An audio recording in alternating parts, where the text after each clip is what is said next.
Greetings, Marsh here, and welcome to episode 130 of my modded Factorio playthrough. In this episode, we are going to design our new white circuit setup. Enjoy.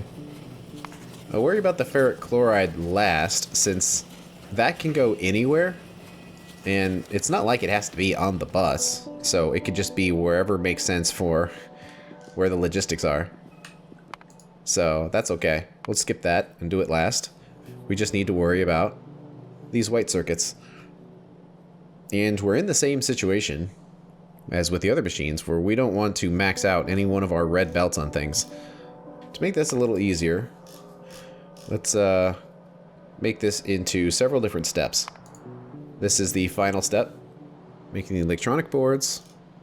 Then we'll do another one, making the circuit boards, which will require the input from coils, and the ferric chloride. And finally, the phenolic boards. That seems pretty good. So as far as phenolic boards are concerned, it looks like we can basically make them anywhere. And actually, for logistics reasons, perhaps we shouldn't have sent resin here at all. Or wood. We could have just sent the boards and not worried about the resin or the wood, because the resin was already right here, and we could have just made them. And wood could have been sent on a drone. I kind of want to do that and convert this. That would avoid sending a drone all the way out here just for wood. Okay, we'll do that real quick. Whenever you're doing logistics, you always want to try to think of how could you send the least amount of materials. And I guess in this sense it doesn't really save material, since 15 materials go in and 15 come out. But we are sending drones all the way up there with wood, which is a long distance. The only reason we're sending drones up is because there's no nearby train station for wood, when there was one for resin. So it's certainly better logistically to send all of those materials on a train, rather than just half of them. Well, to do this, we'll need to make a request for wood. And then we'll put that in this space that we were previously using. And just say wood, and we'll put 10 drones in there. So we can continue off the bottom of this. Well, to make these phenolic boards, we just need basically 4 machines. So the wood will come up there, the resin will come down here. Something like this.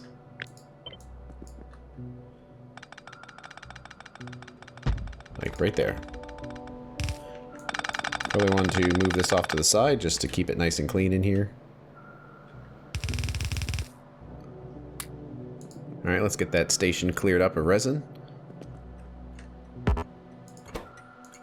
We'll rename it Phenolic Board Load. Probably want to change the icon for that whole network, since resin isn't even on it anymore. We'll turn it into the phenolic boards. That'll make a little more sense. It's kind of a really long drive for that wood, because there's no direct path. It has to go all of that. Uh-oh, more wall damage. That's actually getting pretty weak. I'm actually going to disconnect this resin on each side, just so we can use this as an opportunity to clear out all these chests. There they go, making boards. And we're planning on 15 per second, and that's basically 15 per second. Okay, boards made it down. And then it will be distributed to the station, and eventually that station will become active, and we can make requests from it. Alright, well, we need to clear out those other stations now that we don't need them anymore, and get them set up for the phenolic boards. Although, we did need to check the wall here. Didn't bring any turrets, though. Checking the wall only goes so far. We need to upgrade it.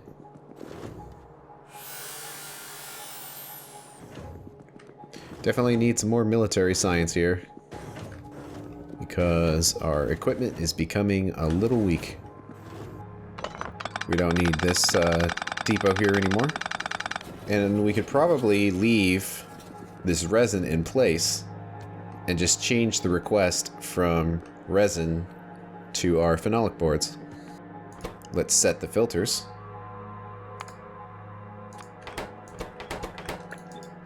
To the phenolic boards. Then make the output -40 stacks of boards.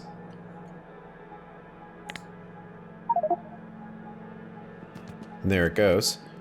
It's trying to make the request, but it cannot, because the station down here does not have enough on it yet to count. Gonna have a great deal of resin here to get rid of. Well, our inventory is pretty full on resin here, but we'll take what we can back down there. And then we'll drop the rest of this off later on. But while we're down there, we need to get some turrets to upgrade our wall. And, let's see. How are the rest of the walls doing? Yeah, even with the upgrade, this wall's taking some damage, so we probably want to go even further. I'm thinking to put 2 cannons on the outside, so it'll be 3 cannons and 4 gun turrets. So there's a little bit of damage on that one. Not too much, but that'll probably get it covered. And then the bottom wall here, we probably need to upgrade the bottom wall too, but for now, I think we can get away with not worrying about it. So we'll get some turrets and some cannons, and let's see if we can shore up the walls here.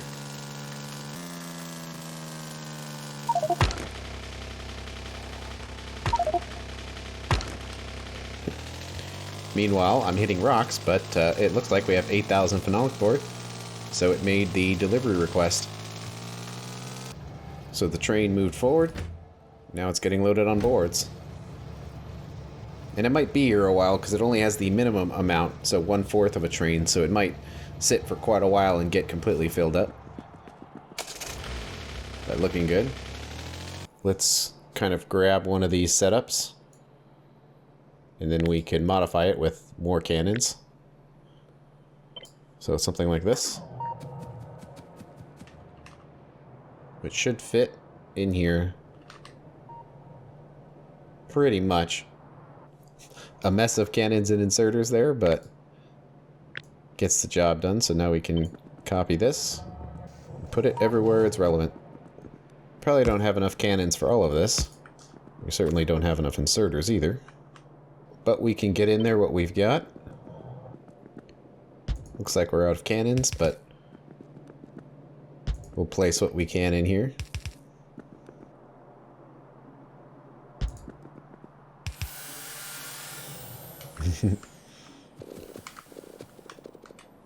More biter orbs.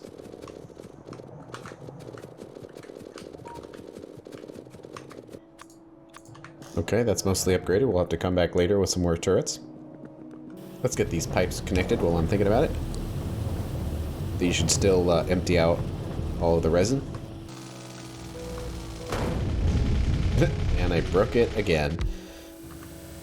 Let's see, we need some more inserters. Let's see, why aren't we making any cannons? Is it because we don't have any bricks? Yeah, looks like it. Oh well. I was thinking, oh, let's wait until we run out of bricks and then I'll start sending some resources over here. But we're kind of at that point now. A lot of this is going to get rebuilt soon. So I kind of don't want to be building more components that'll just get replaced shortly. So I guess I'll leave it. So now we're making the phenolic boards. So we need to do the circuit boards and then the electronic boards. Now it is a 1-to-1 ratio as far as inserting the circuit boards into the electronic boards, but will they fit? Let's see, we probably should be calculating this in units of 7.5 because we need to set that to 30 per second so we don't have any belt problems. Basically, I want to make sure that we have enough inputs on this thing. And that's kind of the problem with direct insertion on these small machines, is there tends not to be enough space. Actually, I don't think direct insertion will really work. Space reasons was one, but I believe it's because we actually need these circuit boards, because they do go into some things. So we probably want to put those on a bus. So we'll keep these separate. So we'll set this to 15. Then we can build the circuit boards first. And we totally have the belt speed for this. So we basically can build this in whatever shape makes sense. Building them in a single line, 75 buildings tall, probably doesn't make a lot of sense. So we should separate this out a bit. Wonder if units 25 tall would work. How tall do we have them here? So that's 12, so it would be about twice as high as that, which we do have the room for. And this might work out well because we're basically using most of an assembly machine to provide the plates that are going to go into this. So let's try this. So 25 cannot be crafted in this machine. How come? Oh, I see. It's because it requires a liquid. So we actually can't do it with that machine. Not sure why it says you can there. But it has to be done in an assembly machine. Well, that changes things a little bit. Let's see. So we need 33.4. I wonder if we can have the kind of thing where we have 2 belts of input resources and then 1 belt of the output in the center. And those can be connected as required. Let's see if that works. They seem to be picking up for all the necessary locations. I think this is good. So we need to have 33.4 of them. Oh no, that sounds like an awful lot of machines. Because we need 100 of them in total. And that's already 20. So we've got 32.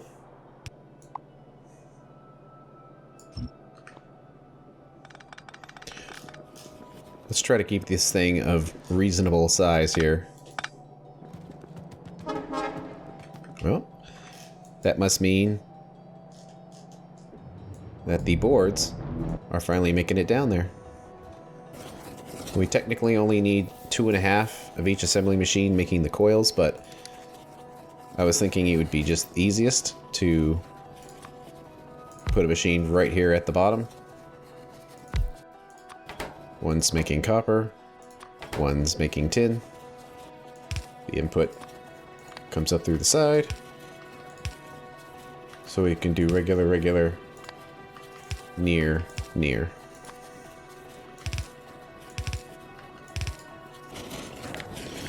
And it's something like this, which can be tiled as required. And yes, we probably could find a way to really squish these in here. Probably should just build the second one here so I could kind of do it the way I'm thinking, but we'll just throw this in here and use up a bunch of bots. But these can alternate, so they can share the same belt right here. And then the center can be something like this. And we can copy this, plop it on that side, flip it around, and plop it on that side. Okay. Some missing pipes right there. But that's pretty good. So we should be able to take the whole thing, because that's 56 of them, and we'll need 1 more pair, but we can slot it right here and have that nice huge grid making our boards. And it's nice and square. Okay, we'll leave that there for now, because we need to move it up. But for now, we can figure out how we're going to handle these electronic boards. Well, because these are limited by 60, should probably set this to 7.5, so they're limited to 30. Then we can go from there. Let's see how we can make this work. Well, the center point can be electronic boards. And we can kind of just put 3 of them there, and we can use those. Because we want to make sure all of the belts and everything will fit. Then on the right side we can produce the basic electronic components, and on the left side we can make the transistors. So let's see here. Well, probably going to have 2 spaces there. And then some more machines. And actually, we're already making them up here.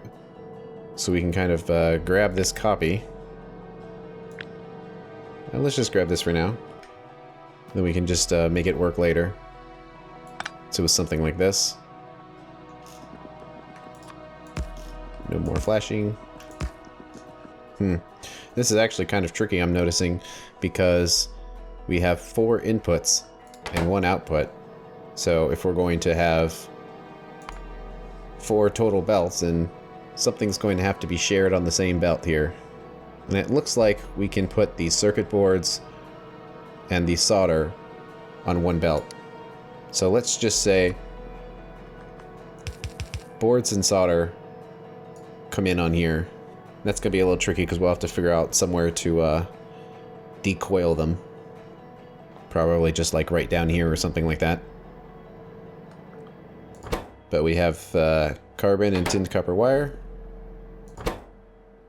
which is right here. So all of that should work. Let's see, how many things making solder do we need? Just the 1. Because of this, I kind of want to change the orientation of some of this stuff here. It looks like we won't really be inserter limited. So what if both of the components come down here? And that'll make sense in a little bit. But the output goes down there. The input goes up there. Just want to make this nice and flat. And symmetrical if possible. We have like red in. And then regular and near right there for the output. That goes up there. And it will have to combine with something else from down here.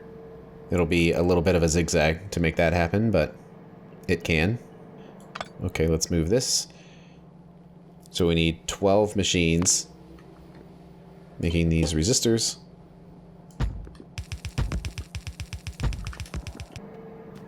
And I'm thinking we can make the other set of machines on this side and then have it kind of swing over and then down in there. So we have electronics assemblers making these transistors. We can do the wafers, which are made out of 3 assembly machines, the regular kind. There'll be a belt going up, and that can just go up as high as it needs to. Then the input to these is silver wire and plastic, which is fairly easy to do. Something like that. So we need 21 of these. 3, 6, 9, 12, 15, 18, 21. So now we need to do the silver wire, which is made from regular wire, which we can cut from coils. And this actually looks like some direct insertion if we can make it happen, because it's just 1 machine and 1 machine.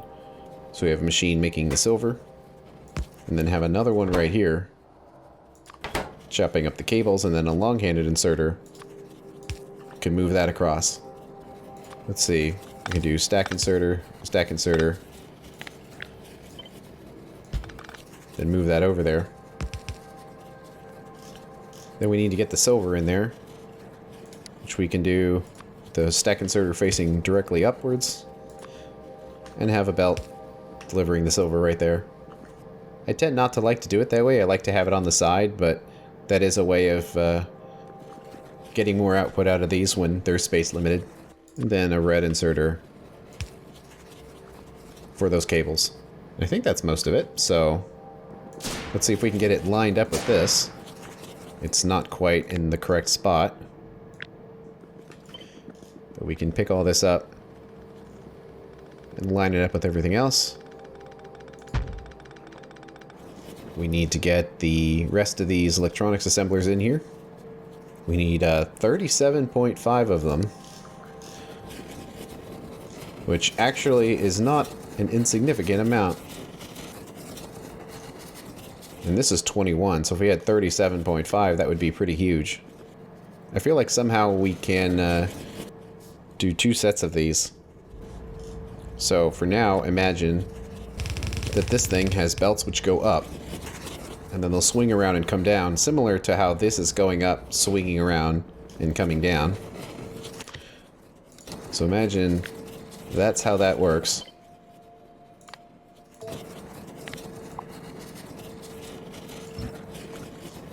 But we can do something like that.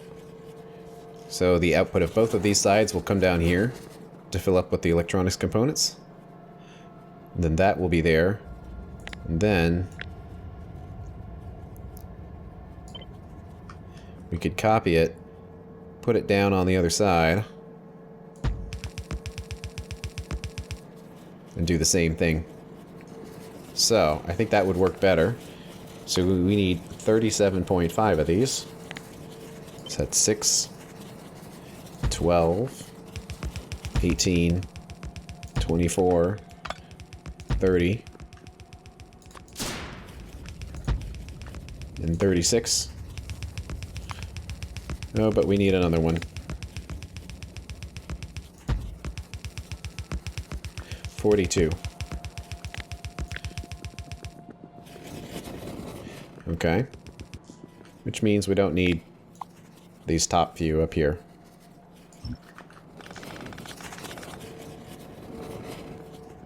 So you can plop this other setup back in here. Like right there. Okay. So the components will come in up through here.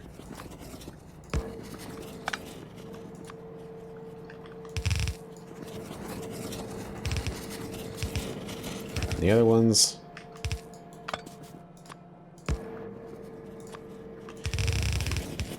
can go through there. So they feed that line. I think it's all set up pretty good. So let's follow this. The coils come in, get turned into wire. We'll have some carbon coming in through here as well. They'll turn those into electronics components, which will go up and over. We're making copper wire from coils, adding silver to make silver wire, which puts those on here. Additionally, we're going to have a belt of plastic coming up here, getting picked up by those machines. And then on this side, silicon's coming in, turned into wafers, put on this belt right here. All of this is picked up, turned into transistors, dropped off on this belt, which goes up, over, and in. And then on the central setup, we really only need one of these solder machines, but it's more symmetrical to have them on each side, so why not? Otherwise solder would have to go like that. That's kind of annoying. It's already kind of annoying doing a little bit of that, but so we have solder coils coming in, turning them into solder wire, putting them on the belt here, doing on both sides, and also the circuit boards are going to come in through here as well. So these machines are going to combine the middle output as well as those circuit boards in solder, and the output will be on these 2 belts right here. And that is a setup that handles 7.5, so we will need a second one of these. And I believe this setup over here is also 7.5, so we'll need a second one of these as well. Now that we have an idea of numbers, what we can kind of do is just do a real crude select everything.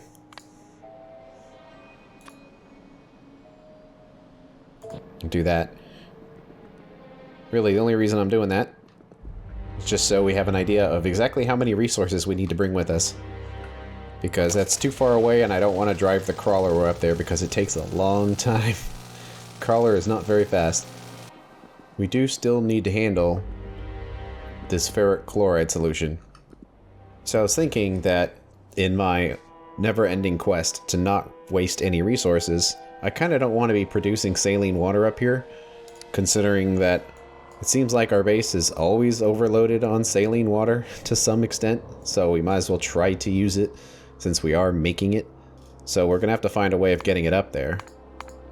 But at least we won't have to worry about getting mud back down. Honestly, since we have the train network already, I'm thinking of just sending a saline water train up there. And I might do it easy mode, where there's no LTN requests or anything. It's just, we just send a train of saline water up there.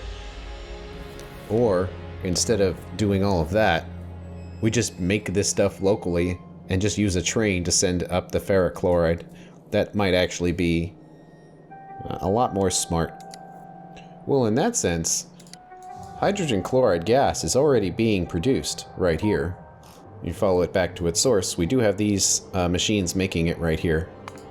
And that probably won't be enough for our whole factory, so we might want to scale that up a bit. But then if we did, all we would have to do is add iron ore to it. Trying to find a good place to put a sneaky station. Because the actual chemical plants are going to be very small. What else is ferric chloride used on?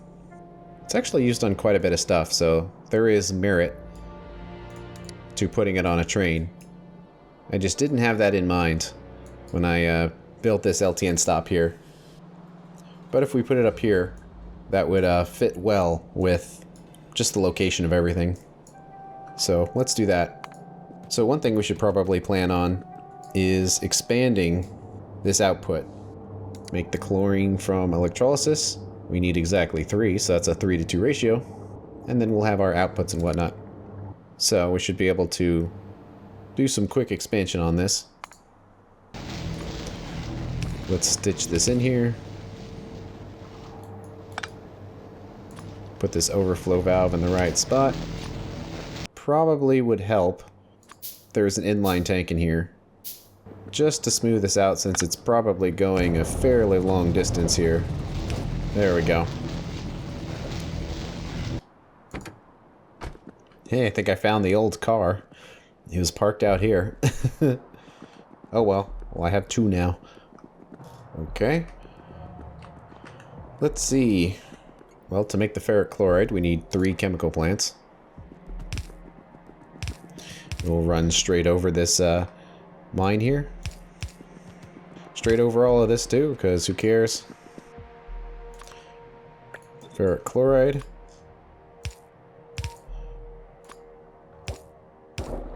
Actually, probably should have a petrochem tank and another pump, just to make sure there's no slowdowns from the distance that it has to travel, basically. And let's see, the output can kind of go through there. And finally, we need some of that iron ore, which is right over here. We can come over here, maybe move these belts in such a way to not go on top of the signals. And there we go. This should start producing our ferric chloride. Yep.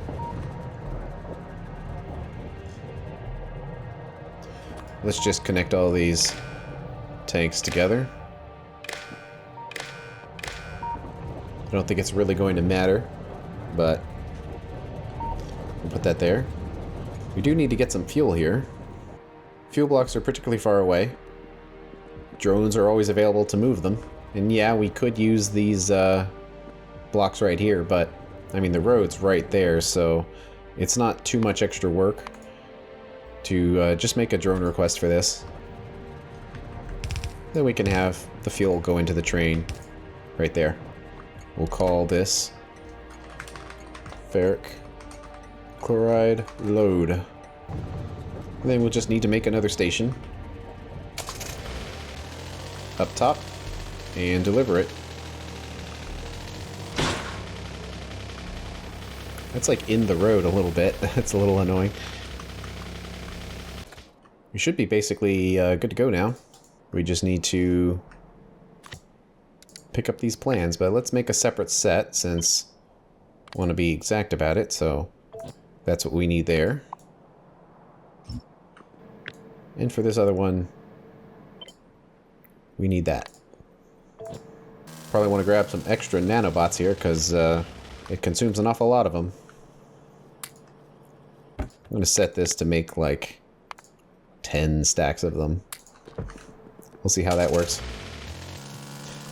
I can't be bothered to spend 2 minutes driving the crawler up there. Honestly, even at this speed, the base is getting a little large where it takes a decent amount of time to get anywhere. Luckily, there'll be some new researches we can do to improve the speed at which we can move around our base. And when the rail network gets significant enough, I'll totally put up some stations that we can just get on and travel across our base using our rail network. But I don't think there's really enough locations for that right now, and it's not completely throughout our base. We would have some shortcuts, but I think we need to have a pretty thorough rail network before we start relying on it for personal transportation. And of course, nighttime hits when we get up here. So do we actually need these drones for anything at this point? I actually don't think so. You can see we got our request of phenolic boards, and they're ready to go. So let's get rid of this road, I guess, since we don't seem to need it. Guess we can leave this up here. And that's the end of this episode. On the next one, we're going to construct the setup and start making white circuits. And also make some things from white circuits, such as night vision. Thanks for watching. I'll see you later.